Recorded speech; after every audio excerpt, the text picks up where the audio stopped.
Getting downhill, and what Ben does at such a high level is get to the free throw line. And in this series, we need to get free throws. We need to get to the paint. And I thought Ben did a great job of that. Our bigs were great, Myles and Obi and Pascal, of setting solid screens to allow us to really get in the pocket and make reads. And I thought he was unbelievable. Thought he did a great job in transition as well, forcing the issue, getting downhill. So he just made big play after big play, and that's a great thing, about the finals. The great thing about basketball, when you have a team with this much depth, it can be anybody's night. And just so proud of the way that he responded, tonight. I feel like he's had a great series, honestly. And that was a big game and huge minutes for us. And it's a guy that we missed heavily last year in our run, and we can consistently talk about it, all year, how important it's going to be, for him to be a part of this playoff run. And you're seeing why that is. So he was a huge reason, for our victory. Having guys like TJ and Obi gets in the game, and Shep, just playing hard. It's a group of guys who play extremely hard, and I think that's exactly what we needed, just to get the fans back on their feet, and everybody was cheering. So Scott on the right.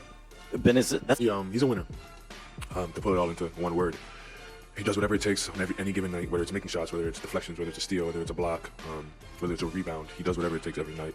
I've said this before, but he has a championship ring for a reason. It's no coincidence. He knows what it takes. He put the work in, and he's proving it every night. But yeah, he's a big-time performer, big-time teammate, big-time winner. If you want to win basketball games, you have a guy like that on your team, and we're lucky to have him. Fourth row on the right, Dan. I don't think I played my best game. Excuse me, in Game 3. I don't think I was. My mentality and my focus wasn't sharp enough for being in the NBA Finals to my liking. So I wanted to make sure that I came out here and I made sure that I had a concentrated effort to play as hard as I could and to make as many plays to help the team win. And that just comes down to really just wanting to win, being super competitive. And that's that's why my career is the way it is. That's why I've had success. That's why I'm still in the NBA. That's why I'm here talking to you right now. What's going on, YouTube? Witty P dropping in one time. We gonna talk some hoops. Yes, the NBA Finals is we're down to best of 3 potentially, best of 3 games, and it's getting real interesting. It's getting real interesting because the role players are playing a bigger role than what people are talking about. I'm not saying they're not getting their credit, but a lot of people, they're not really talking about, the big role that the role players are actually playing in this series. Yes, we're now in the best of 3. OKC was able to, be in position now to protect home court. The pressure is still on OKC because they're in position now to protect home court. They still have to win Game 5 because they were able to get that split in Indiana. Because they didn't win their first 2 games. Indiana was able to win Game 1 and get the split. So both teams have proven that they can win on each other's, home court. So the pressure is still on OKC. Pressure is still on OKC. For sure. Because regardless, there's going to be a Game 6 in Indiana. And OKC does not want to go back to Indiana down 3-2. Only way you want to go back to Indiana if you OKC is if it's in the closeout. And you're, in position to win a championship. So I want to be clear on that. The pressure is still on OKC. I have to be clear on that. And at the end of the video, I'm going to tell you regardless of how this Game 5 game goes, there's only one reason if Indy should be worried if they lose this game. I'm gonna give you that at the end of the video. But yes, I want to talk about these role players, and I want to talk about 6 of them, 3 of them for each team. You've seen the thumbnail, and I'll just talk about the matchup first with Myles Turner and Chet Holmgren. If you've been watching this series, who's ever winning that matchup or winning the moment, like Myles Turner when they won Game 1, he got hot in that 4th quarter. He won the moment. Whoever can win that matchup or win the moment, their team typically comes out on top. Last game, Chet Holmgren, he was crashing the glass. I think he had a monster double-double, like 15 and 14. Crashing the glass, altering shots, playing good defense on the perimeter against Tyrese Halliburton in the 4th quarter. Moving his feet. After he rolled both his damn ankles earlier in the game, I don't know how the hell he was still playing. Motherfucker roll his ankle. Leg almost got snapped in half and shit. Chet Holmgren, but he's still moving the puppies out there. He still played through it. Show some heart, show some toughness. And who's ever winning that matchup, their team seems to come out on top. Watch that matchup. Watch that matchup. So I wanted to talk about those 2 first because watch that matchup because Chet Holmgren, he likes to be on the perimeter. He can fly in for putbacks, things like that. He play around the rim as well. Myles Turner, he play around that perimeter, like to shoot the 3, to catch and shoots, the pick and pops for Myles Turner. So watch that matchup for Chet Holmgren and Myles Turner. And you have Bennedict Mathurin coming off the bench for Indy. He's the one guy that can pop off for Indy when they get stagnant. When Indy gets stagnant, he's one guy that can create his own shot. He can come off pin downs. You know, Ben Mathurin, he showed that he can explode pause at any moment. Because I saw a tweet on Twitter. They say every now and then Ben Mathurin would turn into Anthony Edwards. And I'm like, wow, that's exactly who he looked like in Game 3. You know, he was to the rim, pull-ups, threes. You know, he was doing everything. So Ben Mathurin is a key guy to watch because Indy wants to win this series. He's going to have another game like Game 3.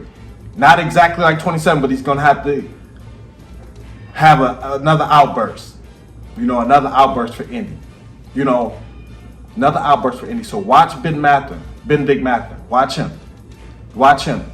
And for OKC, Lu Dort, his defense on Tyrese Halliburton in that fourth quarter and just throughout the game in general, fighting through screens, getting over screens.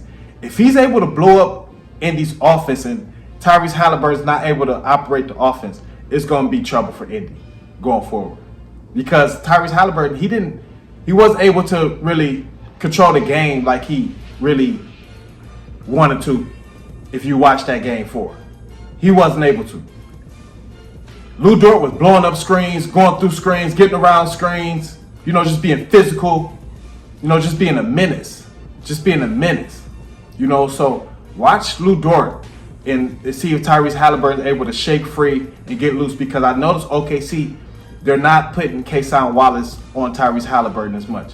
It's either they keeping a big body on him. It's either Lu Dort or J-Dub. And what Tyrese Halliburton's trying to do, he's trying to get that switch with Shea.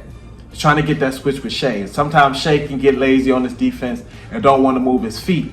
So that'll be a matchup to watch if Tyrese Halliburton can get that matchup with Shea. But Lu Dort is really being a menace. He's blowing up screens, blowing up the offense, you know, for Indiana. So he's a role player, and he's hitting a lot of open threes. He had some clutch threes too. In Game 3, he hit like 5 threes, you know. So watch Lu Dort going forward, his defense, because he's an all-defensive guy. Watch him going forward in this series. And for Indy, Andrew Nembhard, not only is he playing, he's not playing, see, people get it twisted. He's not locking up Shea. He's playing good defense, but what he's playing is what I call, there's a different name for what the defense Andrew Nembhard is playing. He's playing pesky defense. He's not playing lockdown defense. It's not like Shea is under 25 points per game in this series. It's not like Shea hasn't had any 30-point games in this series. He's playing pesky defense. He's all over you. He's grabbing you. He's in your chest. He's under you. You know, he's being a pest. He's playing pesky defense. It's a difference. That's the defense that they're playing. I'm not saying it's not good defense, but when you can't stop somebody, but you can make them work and make them have to do everything in their bag to score, but they still can kind of get off, it's what I call pesky defense.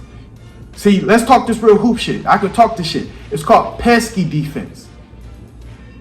When you're making somebody work and they still scoring, but you know you're banking on wearing them down throughout the game.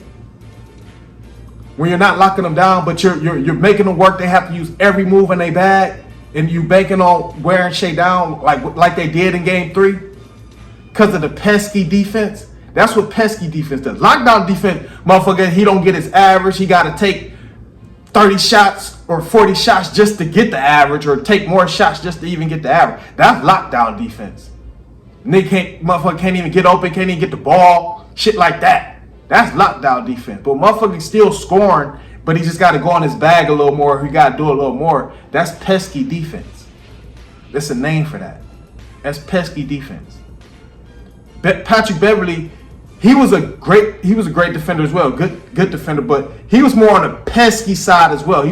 Some people may give him the lockdown title, but I feel like Patrick Beverly got to pick up full court, shit like that. That's more like that pesky shit. Kawhi is what I call lockdown.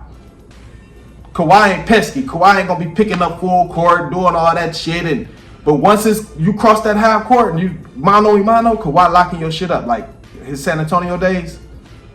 That's lockdown defense. The claw, you know, that's not pesky. That's motherfucker. Don't come this way. You're not getting shit off. You know, that's lockdown defense. What Kawhi had. be my perfect example of lockdown versus pesky. So, but Nembhard, he's playing that pesky defense, and if Halliburton's not able to create offense, he has to be able to get the ball and be a creator, because he can do that when he really gets aggressive. Nembhard, he can create offense and be aggressive and get in the lane and, you know, create for others, but he's gonna have to do that, you know, going forward if Halliburton's not able to, you know, initiate the offense like he would like to, you know. And Alex Caruso for OKC. He's Kendrick Perkins. Oh, he said it perfect. He cut you everywhere but loose. Because without him, OKC, they would this series would damn near be over. It'd be 3-1. It'd be 3-1. He came out in the fourth quarter, hit a fall away jump shot. You know, he was getting to the rim, making some shots, being a playmaker, and playing lockdown defense, wrecking havoc just like Lu Dort on defense. He can guard multiple positions, you know, and without him, OKC wouldn't be here. Lu Dort saved OKC in the Denver series. A lot of people didn't peep that unless you were staying up watching the game. Lu Dort had an outburst in like the third quarter where OKC was down in the dumps, and Alex Caruso just saved them in game 4. Yes, that fourth quarter that he had along with that third quarter, and just his overall presence, Alex Caruso, his overall presence, like doing everything, getting flagrant fouls called and shit like that, getting in transition, getting on the fast breaks, guarding multiple positions, wreaking havoc, like I said. Yes. So these role players are playing a bigger role in these finals than what, you know, people are talking about. Not saying they're not getting their credit, you know, their teammates are definitely giving them their credit and things like that. But the only way Indy should be worried going forward, even if they lose this game, OKC can't lose this game because the pressure's still on OKC. They can't lose this game because they have to go to Indy down 3-2. That could be scary. That's gonna be scary.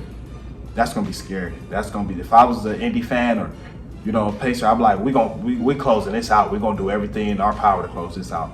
But the only way Indy should be worried, even if they lose this game 5, is if Halliburton and Pascal Siakam struggle, because they didn't do much in the fourth quarter. Siakam only took like 1 shot in the fourth quarter for game 5, and Halliburton, he airballed like 2 shots, and like I say, Lu Dort been basically not letting him get open. The Dort chamber. He's been in the Dort chamber, you know, in the fourth quarter. So last game. So that's the only way I'm worried if I'm Indy. If like Halliburton and Siakam struggle again, like throughout this game 5, like they did towards the end of the fourth quarter in game 4, that's the only way I'm worried if I'm Indy. But other than that, it's like, okay, we just got to go home, protect our home court.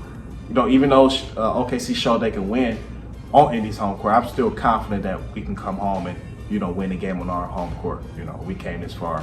We're here for a reason. So setting up to be a nice, you know, potentially 3 games, potentially go game 7. So want to break it down though. NBA Finals breakdown, gave my breakdown for the finals. Check that out, leave it in the description. But yes, role players playing a big role in these NBA Finals. I want to give them some credit myself, because I wasn't a star. I wasn't a star player, you know, but I'll be a role player. I'm gonna play defense, you know, hit some open threes, you know. So gotta give a credit to the role players, you know, gotta show them some love. But comment, like, subscribe us. We can help us share the video. If we don't entertain it, hit that. If we don't entertain it, hit that cash out. I'm tripping. But we're gonna talk some hoops. You know you can't check me anyway. We out.